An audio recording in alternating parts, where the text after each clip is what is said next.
All right, Shalom. I want to give all praises, honor, and glory to Yahweh, by Hashem, Yahweh Shai, by Hashem, Rakah HaKodash, and double honor to the apostles and the elders of Great Millstone. All right, first off, I want to say Shalom to the ones that are pushing this word in truth and in sincerity, right, which are the apostles and elders on down to the brothers, right, and Shalom to the ones that are enduring this faith until the end, right, until Jacob's trouble, until we get the hell up out of this place, right? Which are, again, the apostles and elders on down to the brothers and a few sisters. All right, so shalom. I want to do this video, on this article. It says USPS is suspending services at 40 post offices, right? So pretty much it's suspending about like 40 services. They're all almost, that's a lot of them.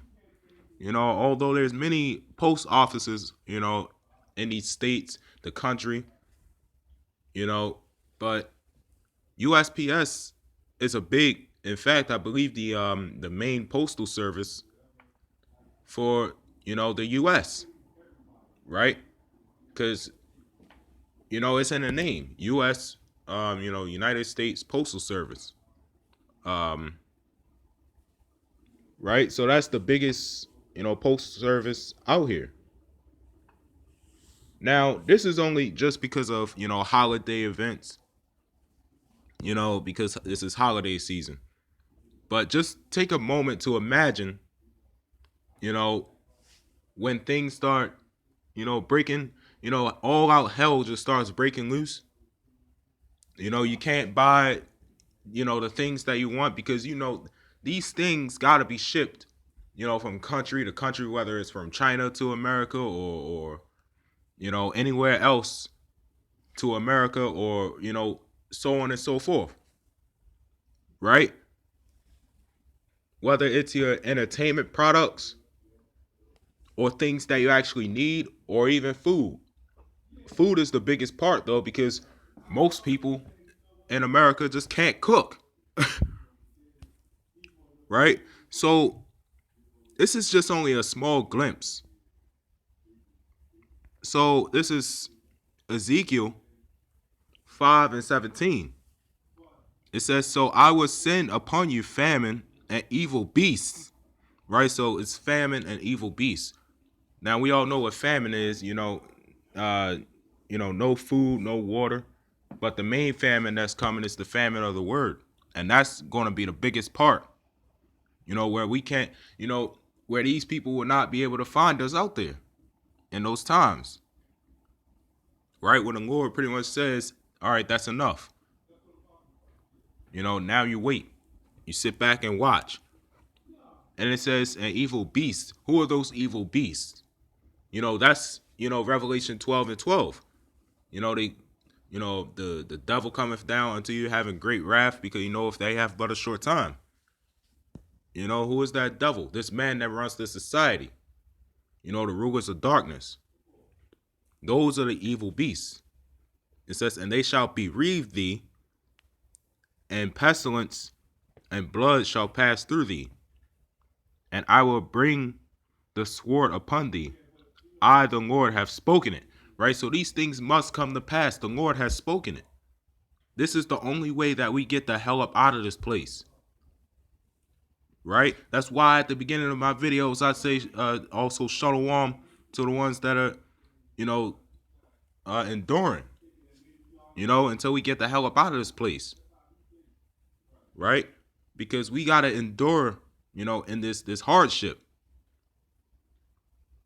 Right? So it says, let's go back when it said, and they shall bereave thee.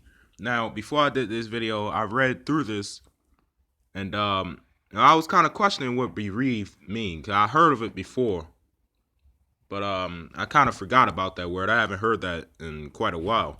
So I looked up bereave. Right now, remember, the evil beast, this is talking about the evil beast. That evil beast is, the man that runs the society. So bereave, it says, be deprived of a loved one through a profound absence. right? Especially due to the loved one's death, right? So pretty much saying, either being isolated or separated from your loved one, or your loved one, passing, right? Pretty much your loved one dying. Now, let's go back. Now we know what bereaved means, right? So let's go back. It says, I will send upon you famine and evil beasts, right? This man. It says, and they shall bereave thee, right? So when it said bereave thee, that's talking about, when they deliver us up, to be afflicted, right? When they deliver us up to them concentration camps, the jails, they're gonna be putting, people to death, right? And that includes loved ones.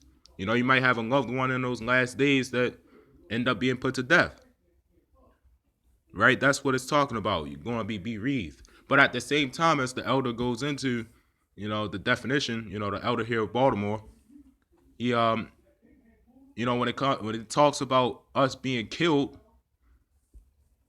that's also, yes, killing, physically, but spiritually killing. You being isolated, you being brain dead pretty much. We all know that being brain dead is probably the worst thing you could be in those last days. Why? Because wisdom and knowledge shall be the stability of thy times. Right? So it says, a pestilence and blood shall pass through thee. Right? So blood shall pass through thee. What is that talking about? That is death, famine and destruction. It's going to be just utter death. Right? And what comes with death?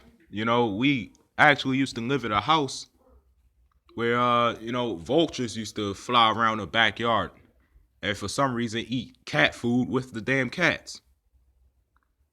Right? You're gonna be seeing a lot of those flying around too. So the death, blood shall pass through. That is talking about absolute death. Just complete turmoil. It says, and I will bring the sword upon thee. Right? That sword is, the destruction. It says, I, the Lord, have spoken it. So the Lord have spoken these things, and it must come to pass. That's why we say, if you don't hearken unto the words of Lord Yahweh Ba'ashim Yahushua, then you're gonna take that sword, off with your head. Right? So I want to get Isaiah 13:10. Right? For the stars of heaven and the constellations thereof shall not give their light. Right? So I went into this definition, many times. What is the stars of heaven and the constellations? Those are, the power structures, right? This place in itself. It says, therefore, Salaki thereof shall not give their light. So it's not going to give its light. What happens if, a star does not give its light? That means the star is dead, right? So that's the same thing that's going to happen to this place. It says, the sun shall be darkened in his going forth, and the moon shall not cause her light to shine. Right? So again, this is talking about, the power structure of Babylon, also known as America. When the dollar crashes, once this society starts crumbling, people start losing their damn minds. Nothing but bodies on the damn street. Right? Because once that dollar crashes, that's it. Once that crashes, that is it. People are going to lose it. Because they got to live, they got to have that lavish life. They got to live, perfect. What is that they call it? The American dream. That's what people want here. And once they start seeing that this society is crumbling, they have two options, to rebel against this place, against this man that runs this society, or, just helping this man. And that's going to be a lot of 2/3. Once they see chariots, we tell jokes about this. We just make jokes about it. Jake grabbing their Tech 9s and start shooting at the chariots. That's what Jake is actually going to start doing. They're going to do anything in their power, whether they have the least amount of power or the most amount of power. If they got even just a simple little Glock or something, they're going to try to shoot at the chariots. Because they see that this society is crumbling. They will do anything in their power, to try. That's why we say the word try. Trying to stop Lord Yahweh Ba'Shem Yahweh Shah, but that's impossible. Okay, you can't. Right? I want to give all praises, honor, and glory to Yahweh Ba'Shem Yahweh Shah and Shalom.